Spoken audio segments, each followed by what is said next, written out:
আল্লাহ পাক রব্বুল আলামিন বলেন, ওয়ামা খালাকতুল জিন্না ওয়াল ইনসা ইল্লা লিয়াবুদুন। আল্লাহ বলেন, হে দুনিয়ার মানব জাতি, হে দুনিয়ার মুসলমান,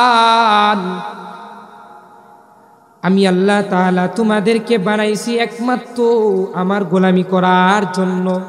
কার? আল্লাহ গোলামি করার জন্য তোমাকে আমাকে বানাইছে রে বান্দা।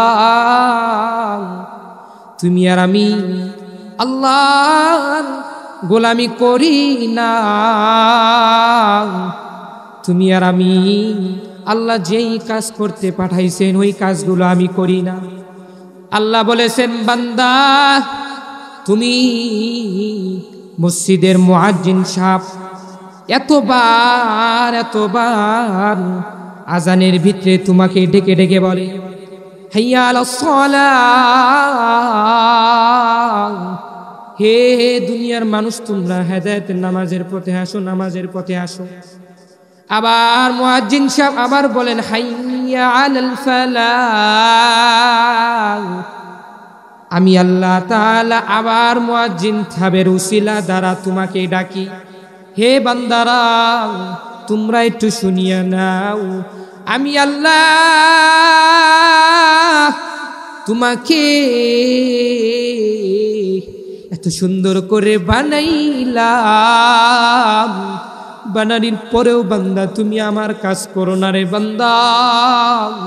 কিন্তু আমি আল্লাহ তোমার আমার কাজ না করার কারণে আমি আল্লাহ তোমার ঘরের ভিতরে খানা বন্ধ করি নাই। আল্লাহ বলেন, বান্দা তুমি আমাকে ডাকো, ওই ডাক করে করে তুমি যদি পূর্ণ ইমানদার হয়ে যাইতে পারো এবং আমাকে ডেকে ডেকে বান্দা তুমি আমার কাছে চাও, দুনিয়ার কোনো মানুষের কাছে চাইবা না। বিপদে পড়লে কাকে চাবো? জোরে বলি, সব মানুষ বিপদে পড়লে চাইবো কার কাছে? আমার আল্লাহর কাছে। আমি অসুস্থ, সুস্থতা দেওয়ার মালিক আমার আল্লাহ। মানুষ বলে ডাক্তারের কাছে গেলে মনে হয় সুস্থ হয়ে যাইব। এ বান্দা, ডাক্তার তো হচ্ছে উসিলা, কিন্তু আমার আল্লাহ তুমি যদি আল্লাহর কাছে ডেকে বলো, ও আল্লাহ আমি তো অসুস্থ, আল্লাহ তুমি আমাকে সুস্থতার নিয়ামত দান করে দাও। আল্লাহ কয়, বান্দা তুমি আমাকে ডেকেছো, এই ডাকার কারণে আমি আল্লাহ তোমাকে পরিপূর্ণ আকার সুস্থতা দান করে দিলাম। বনি ইসরাইলের মধ্যে এক কুফরিওয়ালা, এটা হচ্ছে আরেক আলোচনা। রাসূল সাল্লাল্লাহু আলাইহি ওয়াসাল্লামের জমানার ভিতরে নবীজির জিন্দেগিটা কেমন ছিল? রাসূল সাল্লাল্লাহু আলাইহি ওয়াসাল্লাম তার এই জিন্দেগি জন্য কোনো যদি কাফের যদি আমার নবীজির আদর্শ মালাখানি, আমার নবীজির যে আদর্শ মালাখানি যদি গলার ভিতরে ঝুলায়, ওই কাফের বড্ড দামি হয়ে যাইব। যদি কোনো মুসলমান আমার নবীজির আদর্শ মালাখানি গলায় ঝুলায়, ওই মুসলমান বড় দামি হয়ে যাইব। যদি কোনো মাসুম বাচ্চা আমার নবীজির আদর্শ মালাটা যদি গলার ভিতরে ঝুলাই, ওই মাসুম বাচ্চাটা বড় দামি হয়ে যাইব। যদি কোনো মুরব্বী আমার নবীজির আদর্শ মালাখানি যদি গলার ভিতরে ঝুলাই, ওই মুরব্বী বড় দামি হয়ে যাইব। যদি কোনো মাদ্রাসার তালেবুল ইলম আমার নবীজির আদর্শ মালাখানি যদি গলার ভিতরে ঝুলাই, ওই মাদ্রাসার তালেমের দামটা বড় দামি হয়ে যাইব। মাদ্রাসার তালেমের দাম বড় দামি হয়ে যাইব। অন্ধকার কবরের ব্যক্তি যদি কবর জোগানের আগে যেদিন আজরাইল আসবে, আজরাইল কোন দিন আসবে বান্দা আমি তুমি কোনোদিনও জানি না। জানি আমি তুমি বলতে পারবো আগামীকাল শনিবার আমি মরে যাব? আমি তো কোনোদিনও বলতে পারবো না, আমার দ্বারা এই কথা বলা যাবে না। আল্লাহ বলেন, বান্দা তুমি আমার কাছে ক্ষমা চাও, ক্ষমা চাও, আমি আল্লাহ দিব। কিন্তু বান্দা তুমি আমার কাছে ক্ষমা চাইবা কিভাবে চাইবা? বান্দা তুমি নামাজের পরে দোয়া করো, আল্লাহ জোহরের নামাজের পরে দোয়া করো, আসরের নামাজের পরে বান্দা তুমি দোয়া করো, মাগরিবের নামাজের পরে বান্দা তুমি দোয়া করো, এশারের নামাজের পরে বান্দা তুমি দোয়া করো, রাত্রে বেলায় ভোরবেলায় তাহাজ্জুদ পইরা পইরা বান্দা তুমি দোয়া করো, আবার ফজরের নামাজ পড়ে পড়ে রাত্রে বেলায় তুমি দোয়া করো। ওই দোয়া তুমি যদি করতে পারো, আমার আল্লাহ বলে এই রহমতের ফেরেশতা যা যা দেখ দেখ আমার ওই বান্দাটা কি বলে, আমার এই আব্দুর রহিমটা কি বলে, দেখ তোরা যা ওই জায়গায় যা, যা দেখ আমার এই বান্দাটা কি বলে। রহমতের ফেরেশতা আসে ওই বান্দার কাছে, আসলো, এসে বলে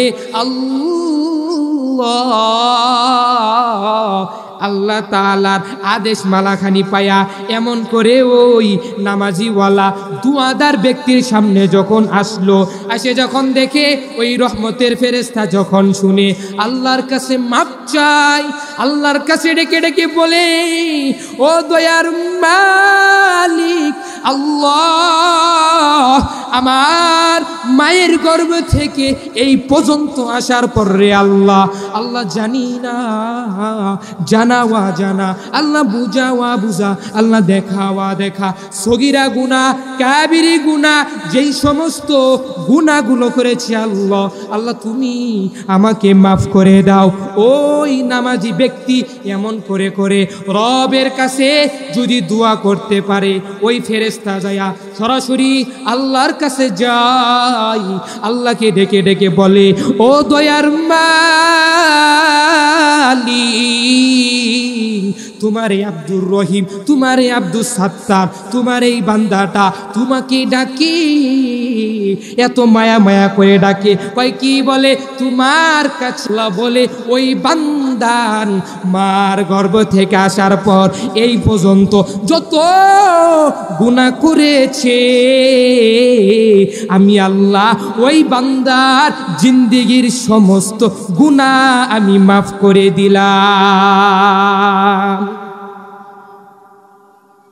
ওই মানুষটা এমন কইরা যখন দোয়া করলো, ওই ব্যক্তিটা ফেরেশতা আসলো, আসার পরে হার কাছে আইছে, এসে এসে ডেকে ডেকে বলে, আল্লাহর কাছে ফেরেশতা নিয়ে গেল, আল্লাহর কাছে ডেকে ডেকে বলে, মালিক গো, তোমার এই বান্দাটা চাইলো, কয় কি বলে রে, কয় তুই তো আমাকে বলিয়া দেয়, আল্লাহ তোমার এই বান্দাটা তোমার কাছে ক্ষমা চাই। আল্লাহ কয় যা যা যা, আমি ওকে মাফ করে দিলাম। আর একটু জোরে সুবহানাল্লাহ পড়।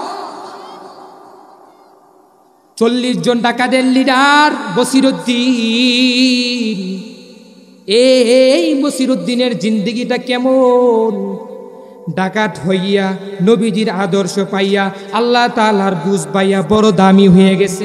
সুবহানাল্লাহ কোন বসিরউদ্দিন, এই যে 40 জন ডাকাতের লিডার ছিল বসিরউদ্দিন, নেতা, নেতার কথা শুইনা শুইনা লগের সঙ্গীরা চলে, চলে না, নেতা কয় স্লোগান দিবি, এদিক এদিক দিবি, এদিক যাবি, এদিক নাই, নেতা কয় না এদিক এদিক যা। বসিরউদ্দিন এমন কইরা ডেকে ডেকে বলে, এই আমার সৈন্যপন্নরা তোরা আমার কাছে আয়।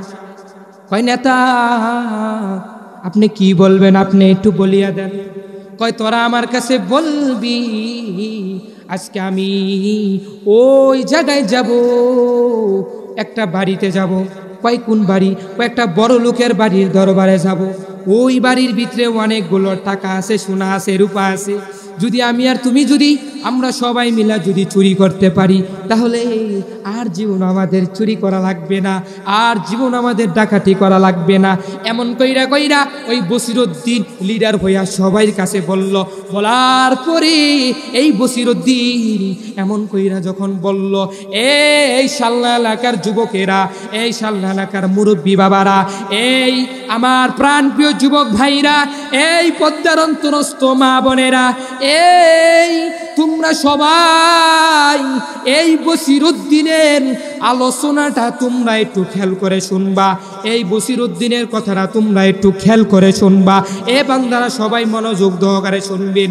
এই শালনা এলাকার সমস্ত মানুষদেরকে আমি ডেকে ডেকে বললাম, আমি সবাইকে ডেকে ডেকে বলি, এ বাবারা, এ আমার যুবক ভাইরা, এই মাহফিল কোনো আবার আগামী বছর আমি তুমি পাবো নাকি জানি না, আসো এই মজলিসের ভিতরে আসো, এসে তুমি যদি বসতে পারো বড় দামি হয়ে যাইবা। আল্লাহ কয়, এই রহমতের ফেরেশতা যা যা যা এই প্যান্ডেলের ভিতরে তোরা তোরা যায় যায় দেখবি কোন কোন বান্দারা বসেছে, কোন কোন বান্দারা কথাগুলো শুনে, তোরা একটু আমাকে বলিয়া দিবি। এমন কইরা কইরা রহমতের ফেরেশতা যখন আসে আল্লাহর কাছে মাহফিল শেষ করে করে রহমতের ফেরেশতা আল্লাহ তাআলার কাছে গেল। যাওয়ার পরে আল্লাহর কাছে ডেকে ডেকে বলে, ও দয়ার মালিক আল্লাহ গো, তোমার এই বান্দাটা এই শালনা এলাকার ভিতরে দারুল আরকান একটা মাদ্রাসা আছে, এই মাদ্রাসার ভিতরে আজকে ওয়াজের ভিতরে প্যান্ডেলের ভিতরে বসেছে। আল্লাহ কয়, যা যা যা, এই ঠান্ডার কারণে সময়টাকে মূল্য দিছে, মাগরিবের সময় গুরুত্বপূর্ণ সময়, এই সময়টাকে মূল্য দেওয়ার কারণে আমি ওই ব্যক্তিদের সমস্ত জিন্দেগির গুনাহ আমি আল্লাহ মাফ করে দিলাম। বসিরউদ্দিন, ওই যে মনে আছে বসিরউদ্দিন এমন কইরা ডেকে ডেকে বলে, বসিরউদ্দিনের ওয়াইফ মানে স্ত্রী ছিল একজন বড় আল্লাহওয়ালা, বড় নেককারওয়ালা। বসিরউদ্দিন মনে মনে চিন্তা করে, কয় কি রে, আমার বিবি প্রতিদিন এমন কইরা কইরা আরে যায় নামাজ বিছায়া বিছায়া কিভাবে জানি আল্লাহরে ডাকে, আল্লাহ আমার স্বামীকে তুমি হেদায়েত নামক দৌলত দিয়া দাও, আল্লাহ আমার স্বামী চলে গেল চুরি করার জন্য, আল্লাহ তাকে ক্ষমা করে দাও, তাকে একটু হেদায়েত দাও, আল্লাহ আমার স্বামী এই যে চুরি করার জন্য আজকে বাজারের ভিতরে গেল রে আল্লাহ, আল্লাহ তুই মানুষের হাতে এমন কইরা কইরা মায়ের খাওয়ায় না রে আল্লাহ, আল্লাহর কাছে এমন কইরা কইরা বসিরউদ্দিনের স্ত্রী বড় আল্লাহওয়ালা। আপনারা প্রতিমধ্যে মাঝে মধ্যে আপনারা খেয়াল করে দেখবেন, চোর যারা তাদের বউ কিন্তু আল্লাহওয়ালা হয়, চোর যারা ডাকাত যারা তাদের বউ কিন্তু বড় আল্লাহওয়ালা হয়, এবং হিরুঞ্চিখোর গাঞ্জাখোর সুদখোর তাদের বউ কিন্তু ওয়াইফ কিন্তু বড় আল্লাহওয়ালা হয়। এই বান্দারা বসিরউদ্দিনের বউ ছিল বড় আল্লাহওয়ালা। এমন কইরা কইরা প্রতিদিন যায় না মাঝে বসে বসে আল্লাহর কাছে দোয়া চাই। ওদিকে দোয়া চাওয়ার পরে বসিরউদ্দিন এমন কইরা কইরা আল্লাহর কাছে বারংবার বারংবার মাপ চাইলেও তার যেই ওয়াইফ আছে ওয়াইফ তাকে বুঝায়, স্বামী গো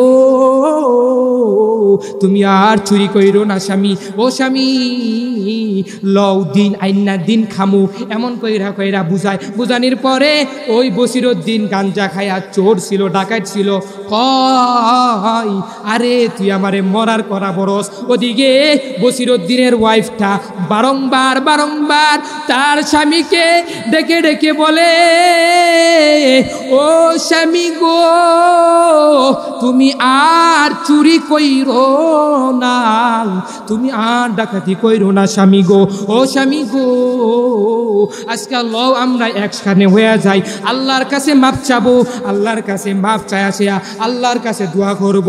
আমাদের ঘরের ভিতরে খাওয়ান দেওয়ার মালিক আল্লাহ। স্বামী গো তুমি আর চুরি কইরো না। এমন কইরা কইরা যখন স্বামীর কাছে যখন বুঝাইয়া দিল, স্বামী কয় তুই আমারে মরণের ভয় দেখাইস। আমি কি কয় কয় তুই আমারে মরণের ভয় দেখাইস। মরণ তো পরে, মাত্র জুয়ান মানুষ, আমি মাত্র জুয়ান, তুই আমার মরণের ভয় দেখাস। যা তুই তোর ইবাদত কর, আমি চুরি না করলে আমার সারাদিন চলবে না, আমি সারাদিন ঘুমাবো, রাত্র হলে আমি চুরি করব। এমন কইরা বসিরউদ্দিনের ওয়াইফ যখন বারবার তাকে উপদেশ দেয়, কিন্তু স্বামী হইয়া ওয়াইফের কথা শুনে না শুনে বসিরউদ্দিন কয় কি রে আমার বউ খালি উপদেশ দেয়, চলে যাই। বসিরউদ্দিন স্বামীর কথা মানে ওয়াইফের কথা আর শুনে নাই। না শুনে বসিরউদ্দিন তার সৈন্যপান্নদেরকে নিয়া মানে তার বিবিকে রাত্রবেলায় মারছে। ওই যে বিবি নামাজের কথা কইছে, হেদায়েতের কথা কইছে, কইছে দেখলে বিবিরে মারছে। তাও বিবি আছে, আমি বলি তাও তার যে বিবি ছিল তাও মায়ের খায়া স্বামীর কাছ থেকে কোনোদিন বাপের বাড়ি যায় না।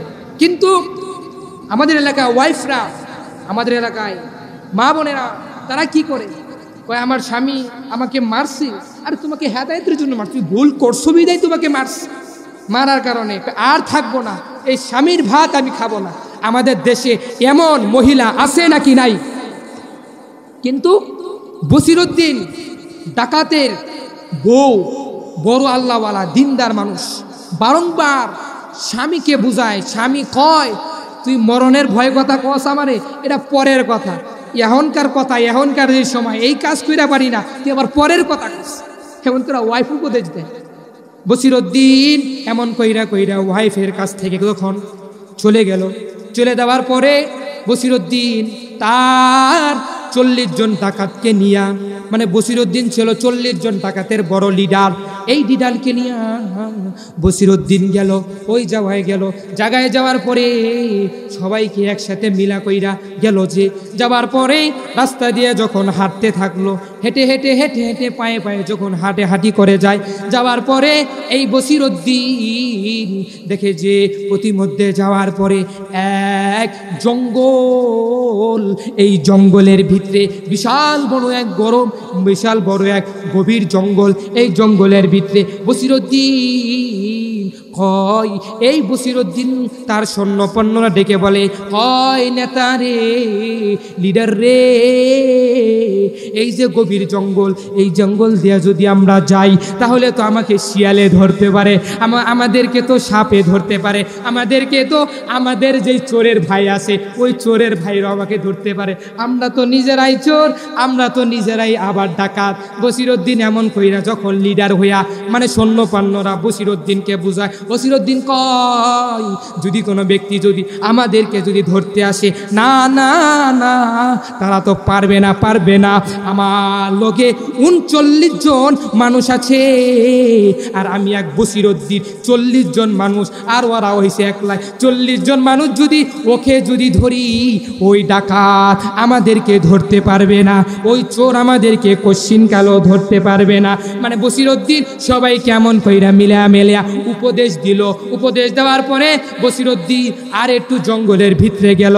যাওয়ার পরে দেখে যে এই বসিরউদ্দিন সৈন্যপান্নদেরকে নিয়া হাঁটি হাঁটি হাঁটি হাঁটি পায়ে পায়ে চলে গেল।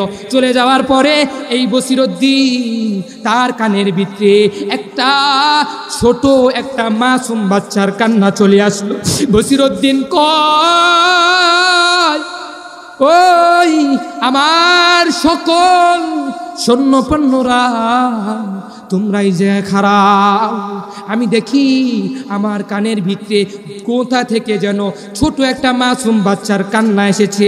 আমি বসিরউদ্দিন ওই জায়গায় যাব, তোমরা এই জায়গায় খাড়াও। বসিরউদ্দিন ওই সৈন্যপান্নদেরকে রাস্তার পাশে এক কাছে মানে খাড়া করায় থুয়ে গেল। থুয়ে যাওয়ার পরে এই বসিরউদ্দিন যখন গেল, যাওয়ার পরে ওই জঙ্গল দিয়ে হাঁটতে থাকলো। হেঁটে হেঁটে পায়ে যাওয়ার পরে এই বসিরউদ্দিন যে দেখে ওই দূরে এক ঘন এই ঘরের ভিতরে একটা ছোট বাচ্চা, মানে একটা ছোট বাচ্চা এমন কইরা কইরা রবের কাছে দোয়া করে, এমন কইরা কইরা দোয়া করে, ও দয়ার মালিক আল্লাহ, আমার দুনিয়াতে বাবা নাই, আমার দুনিয়াতে মা নাই রে আল্লাহ, ও আল্লাহ আমি বড় এতিম রে আল্লাহ, আল্লাহ গো আজকে আমার মা নাই, আজকে আমার বাবাও নাই, আল্লাহ আমি যেই মাদ্রাসার ভিতরে পড়ি আমার মা আমার কাছে ওয়াদা করছে, আমার মা আমার কাছে বলেছে, আমার বাবা আমার কাছে ডেকে ডেকে বলেছে, বাবা রে ও সোনার টয়না পাখি রে, ও সোনা ময়না পাখি রে, আমি তোকে উপদেশ দিয়ে গেলাম তুই একটা হাফেজে কোরআন হবি।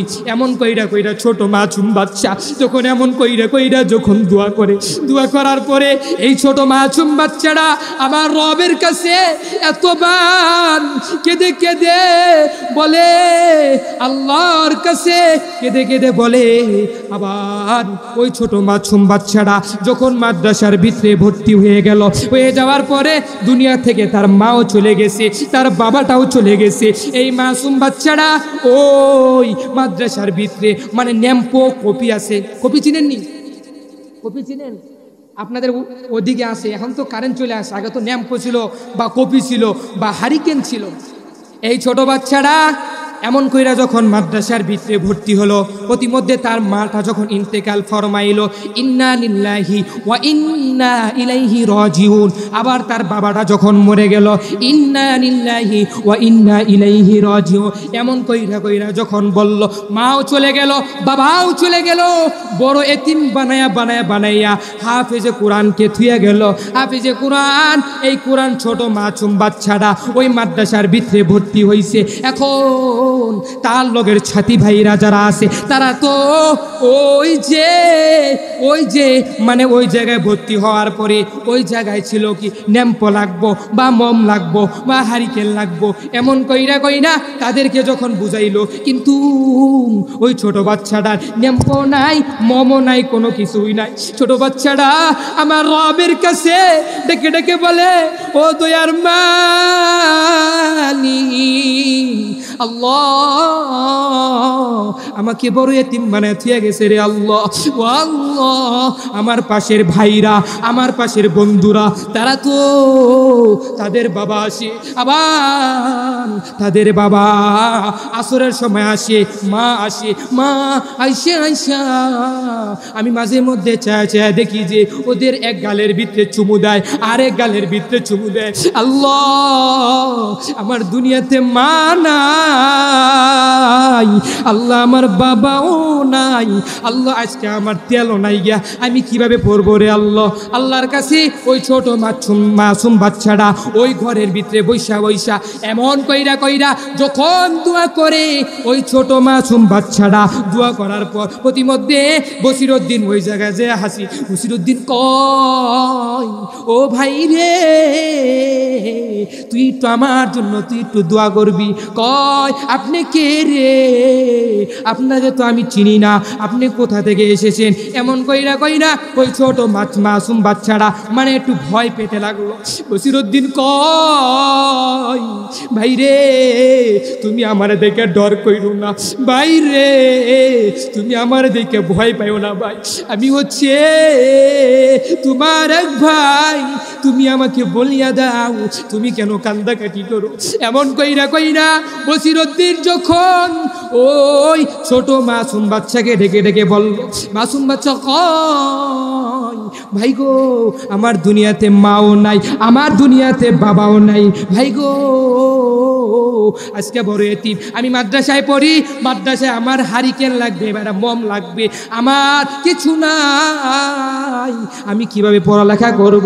এই কারণে আমি তেলের জন্য আমার রবের কাছে আমি ডেকে ডেকে দোয়া করে বলি।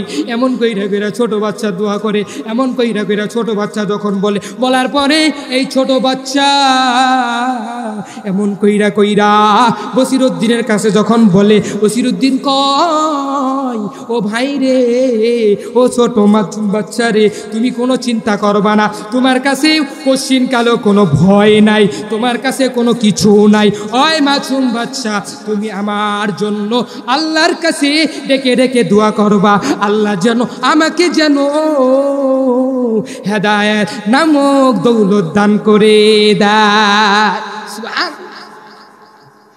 এমন কইরা কইরা ওই ছোট মাসুম বাচ্চার কাছে যখন বসিরউদ্দিন জিয়া বলার পরে, এই বসিরউদ্দিন যখন বলার পরে এই বসিরউদ্দিন ওই জায়গার ভিতরে গেল। যাওয়ার পরে তেলের দোকানে গেল। তেলের দোকানে যা বলে, ভাই গো, তুমি কোথা থেকে এসেছো? এই তেলওয়ালা, তুমি একটু গেটটা খোলো, রাত্র গভীর হয়ে গেছে। এই তেলওয়ালা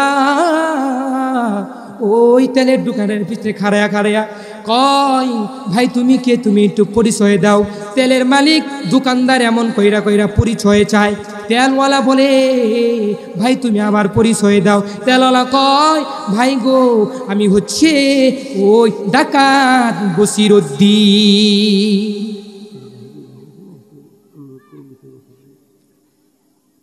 ওই তেলওয়ালা মানে কি? বসিরউদ্দিন কয়, তুমি 40 জন ডাকাতের বড় লিডার। আরে লিডার হইয়া, চোর হইয়া তুমি আমার দরবারে আসো? এখন তো ওই তেলওয়ালা, তেলের মালিক কয়, মানে গেটটা খোলার পর আপনারা দেখবেন যারা চোর ডাকাত যদি ধরে, স্যার আসসালামু আলাইকুম, স্যার স্যার কয় না? বসিরউদ্দিন যখন তেলওয়ালার কাছে গেল, যাওয়ার পরেই তেলওয়ালা কয় বসিরউদ্দিনের দেহার লগে লাগে, কয়, স্যার আসসালামু আলাইকুম। স্যার স্যার আপনি বলেন আপনার কি লাগবে, আপনি বলেন। মানে তেলওয়ালা দোকানদার ভয়ে কাঁপতে কাঁপতে পুরো হতবাক হয়ে যাচ্ছে। তেলওয়ালা আবার বসিরউদ্দিনকে ডেকে ডেকে বলে, এই আলোচনা খারাপ হয় না, ভালো হয়, চলবো তো? এজন্য শুনেন, মজা লাগতেছে না, বয়ান করে কোনো মজা পাচ্ছি না। কালকে উত্তরবঙ্গে মাহফিল শেষ করে গত 2 দিন ধরে উত্তরবঙ্গে, আবার আজকে চলে যাব। এর জন্য ওই যারা যারা খাড়ায় রয়েছেন, মেহেরবানি করে আসি, একটু গজল গাবো, একটু করে দেখবেন ভাল লাগবে। একটা গজল গাবো, দেখবেন মনটা ফ্রেশ হয়ে যাবে। আসি ভিতরে বসলে ভাল লাগবে, ভিতরে অনেক সুন্দর লাগবে। ভাই খাড়ায় থাকি না, ভিতরে চলে আসি ভাই, আসি। এটা প্রতিদিন আসবে না, আরো চমৎকার গজল গাবো বলতাস। তাই বসিরউদ্দিন এমন কইরা তেলওয়ালার কাছে গেল।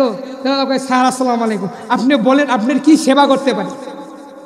বসিরউদ্দিন ওই তেলওয়ালার কাছে ডেকে ডেকে বলে, ভাই রে, না না, তোমার কাছে আমার কোনো সেবা করা লাগবে না, তোমার কাছে আমি এসেছি, আমি আগের কোনো বসিরউদ্দিন নাই। সুবহানাল্লাহ, জোরে কর, আরো জোরে কর সুবহানাল্লাহ। কই রে ভাই রে, আমি আগের কোনো বসিরউদ্দিন নাই, আমার ভিতরে উন্নত হয়ে গেছে। ও ভাই, আমি তোমার দরবারে এসেছি তেল নেওয়ার জন্য। ভাই তুমি আমাকে 1 লিটার তেল দাও, মানে 1 ড্রাম তেল দাও। এমন কইরা যখন বসিরউদ্দিন বলল, তেল নেওয়ার পরেই ওই তেলের মালিক বলতাছেন, কয়, স্যার আপনি বলেন এই তেল কোথায় নিয়ে যাইতে হবে, আমি নিজেই নিয়ে যাইব। ডরের ঠেলায় কয়, স্যার আপনি বলেন আপনি কোথায় যাবেন, আমি এই তেল নিয়ে আপনার দরবারে চলে যাব। বসিরউদ্দিন কয়, না না না, তোমার নেওয়া লাগবে না, তুমি আমার ঘরের ভিতরে তুলিয়া দাও। সুবহানাল্লাহ, জোরে কর, আরো জোরে কর সুবহানাল্লাহ। বসিরউদ্দিন এই তেল নিয়ে যখন ওই যে হাফেজে কোরআনের দরবারে গেল, যাওয়ার পরে হাফেজে কোরআন ডেকে ডেকে বলে, হাফেজে কোরআন রে, তুমি একটু আমার জন্য দোয়া করবা, রবের কাছে ডেকে ডেকে দোয়া করবা, আল্লাহ তুমি যেন আমাকে হেদায়েত নামক জানি একটা দৌলত জানি দান করে, আমার আমাকে যেন একটা হেদায়েত নামক দৌলত দান করে। বসিরউদ্দিন হাফেজে কোরআনের কাছে যখন যে বলল, হাফেজে কোরআন কয় ভাই রে তোমার একটু পরিচয় দাও। বসিরউদ্দিন কয় না না আমি কোনো পরিচয় দিব না, তুমি আমার জন্য রবের কাছে দোয়া করবা।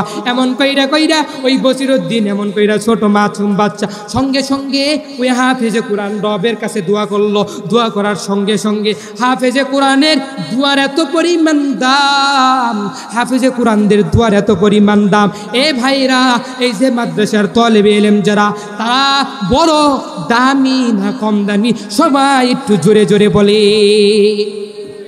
হাফেজে কোরআন বড় দাম। আমার ছেলেকে আমি হাফেজে কোরআন বানাইতে পারলাম। এই দারুল আরকান মাদ্রাসায় একটা ছাত্র আমি যদি দিতে পারি, একটা মাদ্রাসার তালেবে দিতে পারি, যদি এই ছেলে যদি হাফেজে কোরআন হয়, হাসরের ময়দানে আল্লাহ পাক রব্বুল আলামিন, জোরে কইবেন সুবহানাল্লাহ, কিন্তু জোরে কইবেন, হাসরের ময়দানে আল্লাহ পাক রব্বুল আলামিন বলেন এই যে তুমি একটা বেনামাজি ব্যক্তিকে, যুবককে ধরে ধরে তুমি নামাজিওয়ালা বানাইছো।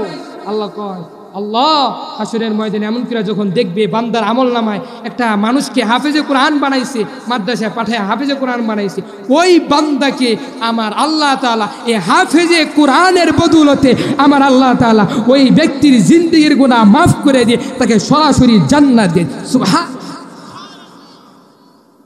সব কিছু দোয়ার মালিক কে? বসিরউদ্দিন হাফেজে কোরআনকে ডেকে ডেকে বলে ভাই তুমি আমার জন্য একটু হেদায়েত নামক দৌলতের একটু দোয়া করবা, আল্লাহ পাক রব্বুল আলামিন যেন আমাকে যেন হেদায়েত নামক দৌলত দান। বসিরউদ্দিন ওই হাফেজে কোরআনের কাছ থেকে যখন দোয়া নিল, দোয়া নেওয়ার পরে এই বসিরউদ্দিন যখন হাঁটতে থাকলো, ওই যে মনে আছে 40 জন ডাকাতকে থুই আইছে, কিন্তু জমা করে থুই আইছে। তুই আসার পরে বসিরউদ্দিন মই হয়ে গেল। যাওয়ার পরে সঙ্গী বান্ধবদেরকে বলে, এ ভাইরা আমি তোমাদের সাথে অনেক দিন ধইরা আমি ওঠা বসা করছি, আমি তোমাদের সাথে অনেক দিন ধইরা চলাফেরা করছি। ভাই গো, আল্লাহ গো, আমার আল্লাহ মনে হয় আমাকে মাফ করবে না, আমার আল্লাহ মনে হয় আমাকে ক্ষমা করবে না। ভাই গো, আমি তোমাদের সাথে অনেক দিন ধরে আমি চুরি করছি। ও ভাই, আজকে থেকে আমি বললাম আমি আগের কোনো বসিরউদ্দিন নাই, আমি একটা হাফেজে কোরআনের বদৌলতে আমি বড় চেঞ্জ হয়ে গেছি। এমন কইরা কইরা সৈন্যপন্নরা সবাই বলে, এতদিন তোরা তুই আমার লগে চুরি করছস, তুই আমার লিডার, তুই আমার কাছে চুরি করছস, তোর কথা শুননা শুননা আমরা চুরি করছি, আবার তুই আজকে ভালো হয়ে গেলি রে, এটা মনে হয় ধোঁকাবাজ, ওরে ধর ওকে ধরে ধরে একটু মার। এমন কইরা যখন বলল, ওই 40 জন মানে সৈন্য পাণ্ডবদের মধ্যে থেকে একটা মানুষকে আল্লাহ তাআলা হেদায়েত করছে। কয় না না না, ওকে মারবা না, ওকে মারবা না, উনি আগে লিডার ছিল, এখন আমাদের কোনো লিডার নাই, এখন আমাদের কোনো কিছুই নাই, ওকে মাফ করে দেই। এমন কইরা দিল। বসিরউদ্দিন বাড়ির দরবারে যখন গেল, যাওয়ার পরে বসিরউদ্দিন তার দেখলো যে ওয়াইফ ঘরের ভিতরে দরজা লাগাইয়া লাগাইয়া নামাজ পইনা পইনা আমার রবের কাছে দোয়া করে, আল্লাহ গো, আমার স্বামী বড় ডাকাত, আমার স্বামী বড় চোর, আমার স্বামী বড় ডাকাত, আল্লাহ আমার স্বামী ঘর থেকে বের হয়ে গেছে, আল্লাহ তুমি আমার স্বামীকে তুমি কেউর হাতে তুমি মায়ের খাওয়ায়ও না। এমন কইরা কইরা যখন স্ত্রী যখন দোয়া করে, বসিরউদ্দিন গেটের সামনে শুইনা শুইনা এমন কইরা কইরা দোয়া শুইনা শুইনা আমার রবের কাছে দোয়া করে, আল্লাহ গো, এতদিন ধইরা আমি আমার ওয়াইফকে চিনি নাই, এতদিন ধরে আমি আমার স্ত্রীকে চিনি নাই, আল্লাহ আমার স্ত্রীকে আমি ভুল করছি, আল্লাহ তুমি আমাকে ক্ষমা করে দাও। বসিরউদ্দিন ঘরের দরজার ভিতরে দরজা খুললা যখন ওই জায়গায় গেল, যাওয়ার পরে ওই বসিরউদ্দিন তার ওয়াইফের সামনে গেল, যে বলে, বিবি গো, ও আমার সোনা ময়না বিবি রে, আমি তোকে অনেক দিন ধইরা আমি ভুল বুঝছি রে বিবি রে, বিবি রে তুই আমাকে ক্ষমা করিয়া দে, তুই যদি ক্ষমা না করস আমার রব আমাকে ক্ষমা করবে না। এমন কইরা তখন বলল, বিবির মাথায় বড় কয় কি রে, আমার স্বামী ছিল বড় ডাকাত, আবার দেখি আমার কাছে মাপ চায়। আবার বিবি আমার রবের কাছে দোয়া করে, আল্লাহ ও আল্লাহ আমার স্বামী জিন্দিগির গুনাহ মাফ কইরা দিয়া আমার স্বামীকে তুমি হেদায়েত নামক দৌলত দান করিয়া দাও। दुनिया में हो दुनिया का तलब गार नहीं हो, दुनिया में हो दुनिया का तलब गार नहीं हो, बाजार से गुजर खरीदार नहीं हो, बाजार से गुजर खरीदार नहीं हो। এই যে একজন বসিরউদ্দিন ডাকাত হইয়া 40 জন ডাকাত হইয়া আমার রবের হেদায়েত পাইয়া পাইয়ান একটা হাফেজে কোরআনের বদৌলতে পাইয়া পাইয়া ওই রবের কাছে দোয়া করছে। আমার রব ক্ষমা করছে না কি করে নাই? জোরে কোন? আমার রব ক্ষমা করে দিছে। আমার রব এমন কইরা কইরা বসিরউদ্দিনকে মাফ করে দিছে। এই সাল্লা এলাকার যুবকেরা, এই সাল্লা এলাকার বাবারা, এই সাল্লা এলাকার দাড়ি পাকনাওয়ালা মুরব্বীরা, এই সাল্লা এলাকার যুবকেরা, এই সাল্লা এলাকার পদ্মার অন্তরস্থ মা বোনেরা, মাইকের আওয়াজ যত দূর পর্যন্ত যায় তোমরা শুনিয়া নাও। তুমি তো তোমার সন্তানকে তুমি হাফেজে কোরআন বানাইতে পারলা না, সন্তানকে তুমি আলেম বানাইতে পারলা না, কিন্তু মাদ্রাসার আলেম তলবে এলেমদেরকে মহাব্বত করবা। মহাব্বত করলে বড় দামি হয়ে যাইবা। নবীজির আদর্শ তুই যদি পাইতে পারো বড় দামি হয়ে যাইবা। নবীজির আদর্শ একজন ইহুদি পায়া বড় দামি হয়ে গেছে। ওমরে ফারুক নবীজির আদর্শ পায়া বড় দামি হয়ে গেছে। আবু বকর নবীজির আদর্শ পায়া বড় দামি হয়ে গেছে। নবী নবী করে আর কত কাল আমি কাঁদব,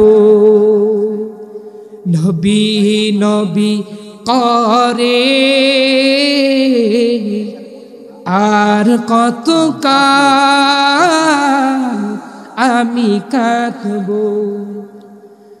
আপন নয়নে কবে জানি, আপন নয়নে কবে জানি প্রিয় নবীকে আমি দেখব। নবী নবী করে আর কত কাল আমি কাঁদব, নবী নবী করে আর কত কাল আমি কাঁদব। এই কান্দনে কবে জানি হবে সমাধি, কেঁদে কেঁদে বুকের মাঝে হয়েছে নদী। এই কান্দনে কবে জানি হবে সমাধি, কেঁদে কেঁদে বুকের মাঝে হয়েছে নদী। সেই নদী কেঁদে বলে, সেই নদী কেঁদে বলে সাগর বানাবো। নবী নবী করে আর কত কাল আমি কাঁদব, নবী নবী করে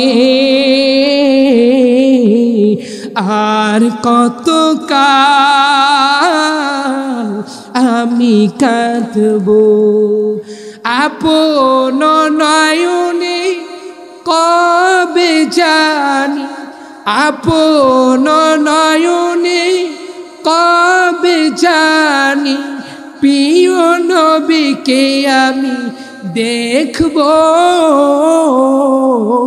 নবী নবী করে আর কত কাল আমি কাঁদব নবী নবী করে আর কত কাল আমি কাঁদব জোরে কই না মারহাবা মারহাবা নবীর আদর্শ মালা ঝুলাইতে হইব নাকি হইব না পারবো তো সময় নবীর আদর্শ মালা ঝুলাইতে পারবো তো ঝুলাতে হবে আল্লাহ পাক রব্বুল আলামিন উস্তাদ চলে এসেছে আল্লাহ পাক রব্বুল আলামিন নবীজির আদর্শ মালা ঝুলারির মতো তৌফিক দান করুক আর বিশেষ করে এই যে মাদ্রাসা দারুল আরকাম আল ইসলামী মাদ্রাসা এই মাদ্রাসার যিনি মুহতামিম সাহেব উনি হচ্ছে আমার উস্তাদ জোরে কর না আমার উস্তাদের মাদ্রাসার জন্য দোয়া করবেন আমি বক্তার জন্য দোয়া করবেন আল্লাহ পাক রব্বুল আলামিন যেন আমার দ্বারা যেন জায়গায় জায়গায় যেন দিনের খিদমত করাইতে পারে আল্লাহ পাক রব্বুল আলামিন সেই তৌফিক দান করো যেই সমস্ত কথাগুলো বললাম এর উপরে সবাইকে আমল করার তৌফিক দান করুক আমিন ওয়া আখির দাওয়ানা আলহামদুলিল্লাহি রাব্বিল আলামিন আসসালামু আলাইকুম ওয়া রাহমাতুল্লাহি ওয়া বারাকাতুহু